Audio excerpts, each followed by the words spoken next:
नमस्कार दोस्तों, मेरा नाम है रजत शर्मा और आप सभी का स्वागत है एमपीपीएससी स्टडी आईक्यू प्लेटफॉर्म पर। अभी कुछ दिन पहले ही मैंने आप लोगों के लिए एक जेनरिक वीडियो अपलोड किया था और उसमें मैंने बताया था कि वर्ष 2026 में क्या है मध्य प्रदेश सरकार का प्लान। तो 2026 में एमपी गवर्नमेंट क्या प्लान कर रही है, इस चीज़ को हम लोगों ने क्या किया था, डिस्कस किया था। तो 2026 में एमपी गवर्नमेंट का प्लान, और उसमें मैंने आपको बताया था कि 2026 में जो हमारे पास में डिटेल थे उस बेसिस पर कि मध्य प्रदेश का सबसे ज़्यादा जो फोकस है वो एमपी गवर्नमेंट का वो किस पर रहने वाला है, एग्रीकल्चर के ऊपर रहने वाला है। ये मैंने आप लोगों के साथ में डिस्कस किया था और इससे रिलेटेड कुछ चीज़ों को भी क्या किया था, बताया था। अब आपको क्या करना है, यहाँ पर ये बात समझना है कि अभी इसका ऑफिशियल अनाउंसमेंट हो गया है कि 2026 को मध्य प्रदेश सरकार किस रूप में मनाने वाली है।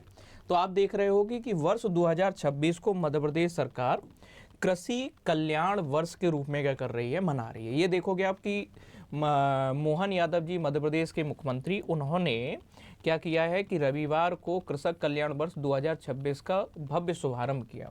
किसानों की एक ऐतिहासिक ट्रैक्टर रैली निकाली गई, लगभग 1101 ट्रैक्टर थे और उसमें जो है इसका क्या किया गया, बाकायदा शुभारंभ किया गया। यादव जी ने 2026 को कृषक कल्याण वर्ष के रूप में मनाने की घोषणा की और इस दौरान कहा कि किसानों के हितों पर सबसे ज़्यादा ध्यान क्या किया जाएगा, केंद्रित किया जाएगा। इसके अलावा मध्य प्रदेश के 16 डिपार्टमेंट यानी कि 16 डिपार्टमेंट इसमें सबसे ज़्यादा जो है मेन फोकस करेंगे, या आपस में कोऑर्डिनेशन करेंगे। तो कितने डिपार्टमेंट मध्य प्रदेश के आपस में इसको पूरा जो है फोकस करने के लिए जो है या इस चीज कृषि कल्याण वर्ष को सफल बनाने के लिए आपस में जो है फोकस कोऑर्डिनेशन करेंगे, तो वो 16 डिपार्टमेंट कोऑर्डिनेशन करेंगे। और उन्होंने बताया है कि मध्य प्रदेश में कृषि की जो ग्रोथ रेट है वो लगभग जो है 16% तक क्या हो चुकी है, पहुंच चुकी है। अब चलिएगा, इसको लेकर के क्या क्या मेन चीज़ें हैं उन्हें हमें क्या कर लेना चाहिए, डिस्कस कर लेना चाहिए। और जो आपका अपकमिंग एग्जाम है उसके लिए बहुत ही इंपॉर्टेंट होने वाली हैं ये सभी चीज़ें। सबसे पहली बात देखोगे कि 2026 का जो कृषक कल्याण वर्ष है इसका शुभारंभ हो चुका है।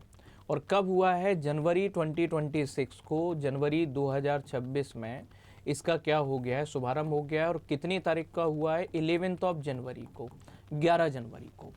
सीएम की अगुवाई में किसानों की एक ट्रैक्टर रैली निकाली गई। कितने ट्रैक्टर थे, ऐसा क्वेश्चन कभी नहीं आएगा, याद रखना है। कृषक कल्याण वर्ष है ये, किसान की समृद्धि की नई शुरुआत, या किसान कल्याण वर्ष, ये पूरा टैगलाइन आपको याद रखना है कि इसका पूरा टैगलाइन क्या है, किसान समृद्धि की नई शुरुआत, किसान कल्याण वर्ष 2026। इस टैगलाइन को आपको क्या रखना है, ध्यान रखना है।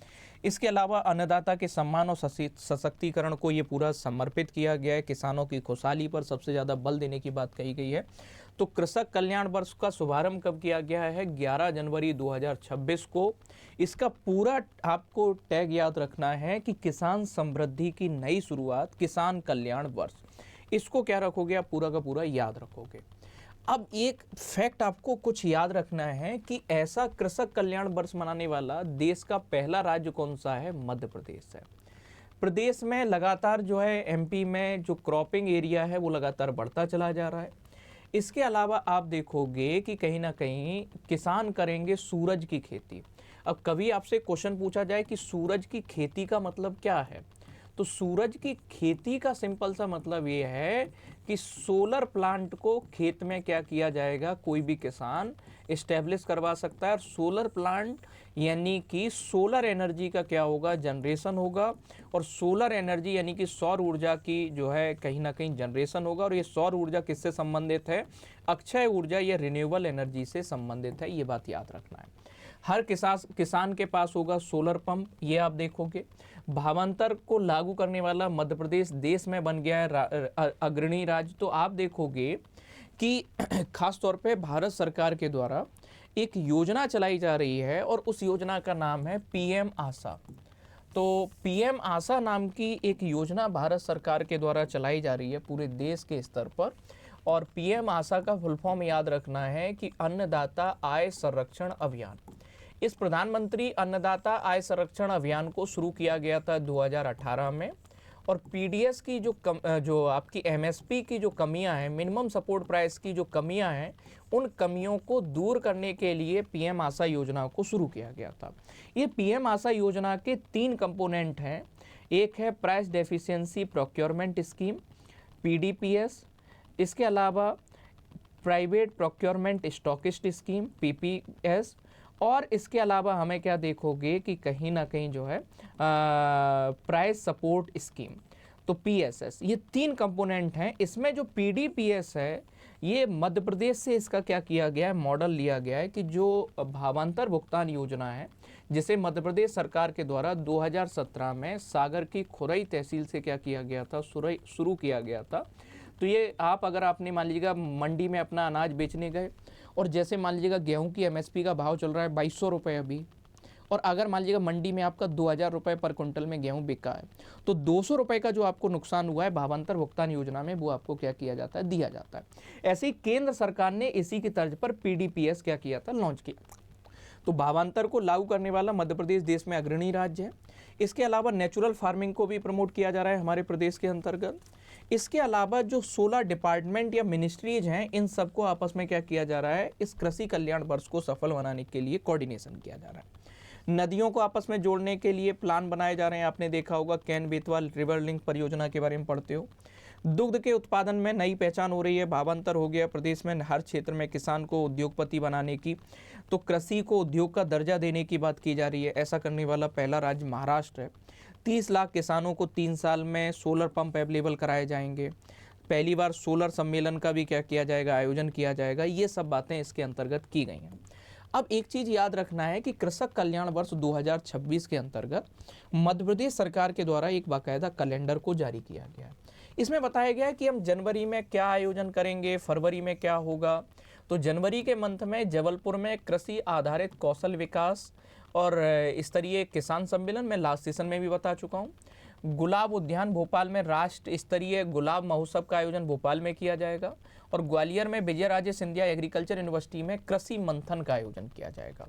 ऐसे ही फरवरी के महीने में डिंडौरी, उमरिया और मंडला में मोटे अनाज को लेकर के एक वितरण कार्यक्रम, मंदसौर में सोयाबीन को लेकर के भावांतर भुगतान। तो इस तरह से इन्होंने क्या किया, एक पूरा का पूरा कैलेंडर को क्या किया है, जारी किया है। यहाँ से मैं लास्ट सेशन में जो बताया था उन्हीं चीज़ों को याद रखना है। बाकी जो है बहुत ज़्यादा इसके चक्कर में नहीं, आप पूरा कैलेंडर की कौन से महीने में कहाँ पर क्या हो रहा है इतना ज़रूरी नहीं है आपको याद करना। जो ज़रूरी है कि इन्होंने जो टारगेट रखे हैं या क्या कहा है उस चीज़ को आपको क्या रखना है, याद रखना है। इसको आपको क्या रखना है, याद रखना है। इसके अलावा हमारी सरकार के द्वारा कुछ संकल्प भी लिए गए हैं, और वो संकल्प क्या क्या लिए गए हैं तो 1-2 संकल्प हमें पता होना चाहिए। इन्होंने कहा कि किसानों की आय बढ़ाने के लिए हम संकल्पित हैं, पहली बात अगर आप देखोगे। दूसरा बात इन्होंने कहा कि हम इनपुट कॉस्ट को या लागत को क्या करेंगे, कम करेंगे।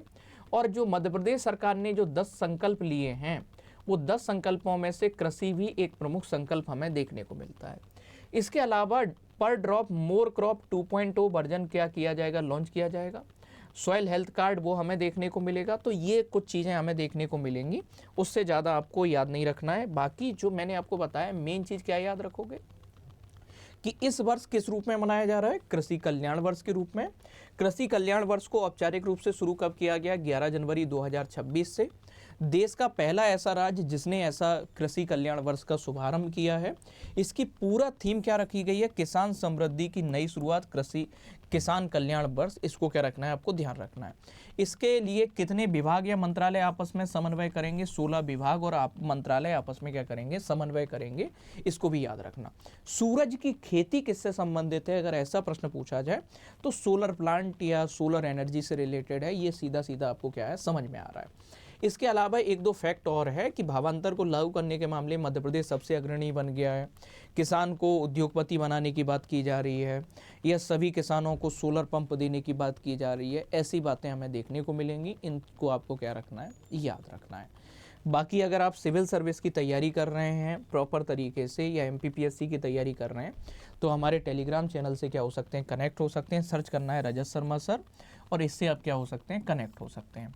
इसके अलावा अभी हमारे आरंभ 17.0 एक फाउंडेशन बैच स्टार्ट किया गया है, इसको ज्वाइन कर सकते हैं आप लोग। अभी इसके एडमिशन्स ओपन चल रहे हैं।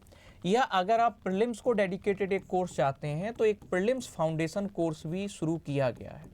और ये प्रीलिम्स फाउंडेशन कोर्स ये कब से शुरू किया जा रहा है, 15 जनवरी 15 जनवरी से इस कोर्स को क्या किया जा रहा है, शुरू किया जा रहा है। तो तो ये लाइव कोर्स है 17.2 और प्रीलिम्स फाउंडेशन कोर्स ये भी अपने आप में एक लाइव कोर्स है। इसकी क्लास स्टार्ट कब से हो रही है प्रीलिम्स फाउंडेशन कोर्स की? तो ओरिएंटेशन सेशन 14 जनवरी को है और आप देखोगे यानी कि जो है आज है, और आपको क्या देखने को मिलेगा कल से 15 जनवरी को इसके क्लास क्या हो जाएंगे, रेगुलर स्टार्ट हो जाएंगे। अगर किसी भी कोर्स को आप ज्वाइन करना चाहते हो तो कूपन कोड क्या यूज करना है, RJT लाइव। इस कूपन कोड को आपको क्या करना है, यूज करना है। फिर भी अगर कोई कंफ्यूजन है तो कॉल कर सकते हैं 9289996921। इस नंबर पर आप क्या कर सकते हैं, कांटेक्ट कर सकते हैं। थैंक यू एवरीवन, बने रहिएगा स्टडी IQ के साथ। Thank you.